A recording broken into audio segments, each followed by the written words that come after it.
We all have those times in life during which we deal with challenges and we have to overcome problems and just face difficult times. And eventually, of course, that doesn't go on forever. Eventually it gets easier, those challenges are overcome, or in some way, shape, or form they end. And this funny phenomenon occurs where we realize that the same problems that we used to have, smaller than the challenges we faced, but still constant problems we struggled with, seem so much easier to handle now. They don't seem nearly as difficult. We get right to it. We feel like we have this enhanced, widened capacity to deal with anything difficult. It's interesting. Our minds, our beings stretch to meet the challenges we face. Our minds, our capabilities to deal with challenges adapt to the biggest challenge we have in our lives.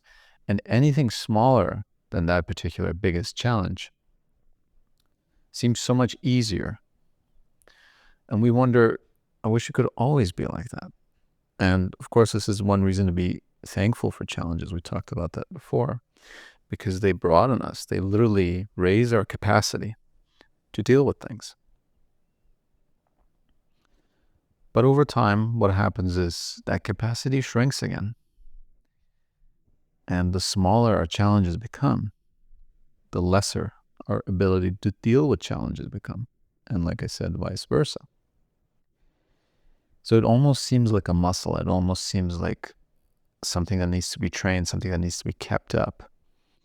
And I seem to see that with older people who are retired, who maybe used to have very demanding jobs in which they were in charge of a lot of people and they made very big decisions. And they were very capable and competent people that everyone looked up to. Problems seemed nothing to them because they dealt with such big, major, important things in their work. But now that they've retired, they've become older.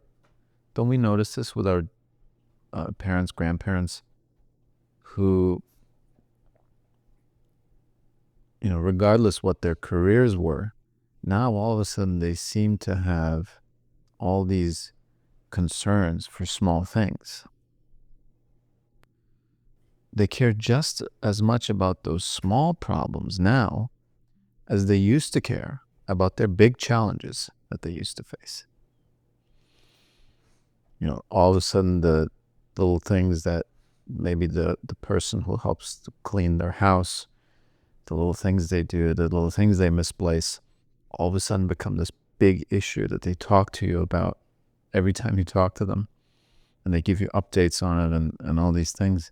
And you just think, wow, their world is getting smaller. That's really what it feels like. But they used to be just as competent, just as, resilient to pressure and dealing with challenges as we all do. So it seems like our capacity for challenges decrease as we age. But I wonder if that's an age thing, or if our capacity just keeps up with the demand. Now, we might say, all right, then this is another reason to go after challenges, to make sure that we always retain that capacity. But we can't use the outside world and outside events just as a training facility for our challenge capabilities.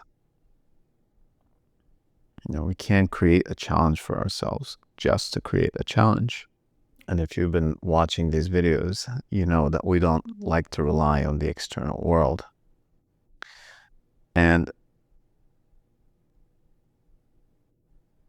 what our ancient philosopher friends have figured out is that we can prepare internally for challenges that are sure to come externally, and that we can increase our capacity before we even meet a challenge. And let's just do a little experiment in our minds to see if those ancient philosopher friends are onto something. if their tools really work, if the virtues that there's such proponents of really add to our abilities to deal with challenges and to deal with anything really that life throws us. We might do the following. Imagine that one of your current worries, we all have them. Imagine one of them, pick one of them and imagine it actually occurring right now. Your worry has come true. It seems to be happening. It seems to be something that it really is something that you need to be dealing with right now.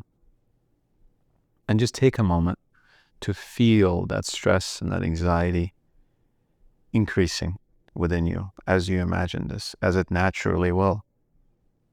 Because that's why it is your worry. It's because you're anticipating something that you view as negative in your near future. And as you imagine it coming true, even though it's just imaginary, there will be real stress and anxiety building up within you.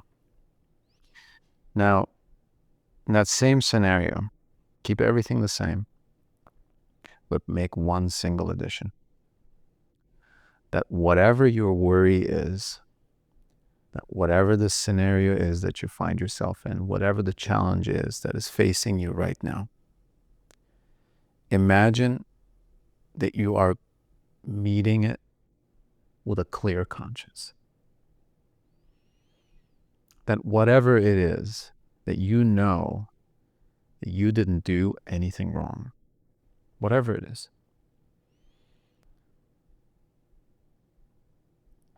just imagine that exact same scenario. Everything is the same, whatever's happening in the external world, whatever negative thing it is, whatever challenge it is that you have to face. Everything about it is the same. Imagine that you're coming into it with a clear conscience. You have done nothing wrong to bring this about. And maybe it wasn't something that you could have ever prevented anyway. And that's how most things are in the external world. But just imagine, you have not lied, you have not deceived anyone, you have not cheated anyone, you have not been unkind, unfair, and again, dishonest to anyone. Your actions did not cause this. Doesn't it feel much more manageable, much more bearable when we imagine it that way, when we know that we go into it that way? And vice versa. Imagine the exact same scenario, but you're not going into it with a clear conscience. There's something that you know that you did wrong. Even if it would not have changed the situation either way, just the difference of knowing that you're absolutely in the right versus that you've done something wrong, that you've done something that you regret, changes the bearability of the situation so much. It changes the anxiety, the stress level of the same exact situation. It's kind of amazing. And of course, what's even more amazing is, and what our ancient philosopher friends point out, is that while we cannot change the situations, and while being able to go into with a clear conscience really makes the situations more bearable, the really amazing thing is that having done nothing wrong, that having a clear conscience is completely in our control. So we can improve any situation, any challenge, and we can make it more bearable, more manageable, simply by controlling what we can control within ourselves. The same exact situations, and you can pick any situation whatsoever that you can think of. Completely external, completely out of your control. Something genetic, something about our mortality, something that absolutely must happen regardless. And imagine facing it with a clear conscience. And just feel that, how much more bearable it becomes, how at least a little bit of that weight, of that anxiety is immediately lifted. And that lifting, that more bearable nature, that more controllable, manageable feeling is completely up to you to bring to that situation or to not bring it to the situation, to make the situation worse.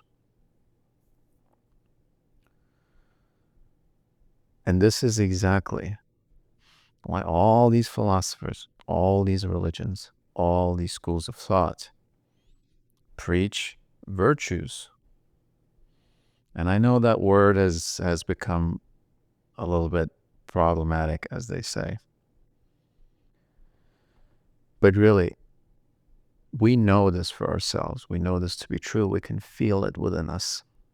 When we're honest, when we're kind and decent and fair and brave and just, we feel better. And every situation becomes more manageable. Every challenge becomes more worthy. It becomes more necessary, more important, and more fulfilling to overcome it, and more meaningful to have overcome it.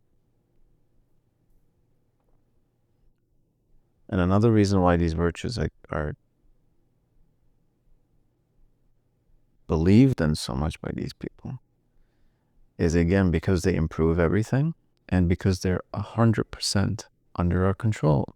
That's why there are virtues, because of these two qualities, because they make everything better and they're fully under our control.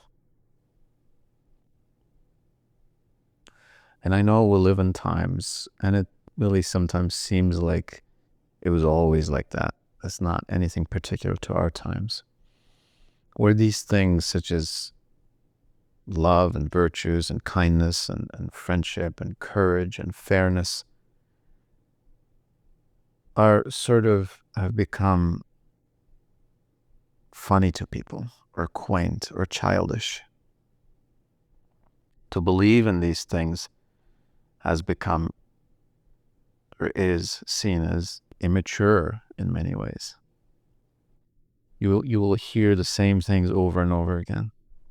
And I certainly do in the comments when people say, oh yeah, tell that to people in war zones, tell that to people who are starving, or these are far from perfect solutions. Just because I'm honest doesn't make the world that much better. And we get those arguments of, well, that one would disadvantage oneself by being so kind and fair and honest, because everyone else is just doing what they think they need to do to get what they want. And that one disadvantages oneself. Disadvantage yourself. Disadvantage yourself because really it advantages you. There's nothing better than a clear consciousness. There's nothing better than the knowledge of having done right, of having treated people fairly, of not living parallel realities in which we present as some person for this particular personal gain, and another certain situations as a totally different person for a different set of personal gains that we would like to add to ourselves. And we live in this convoluted, anxious mess. And there's nothing mature about that.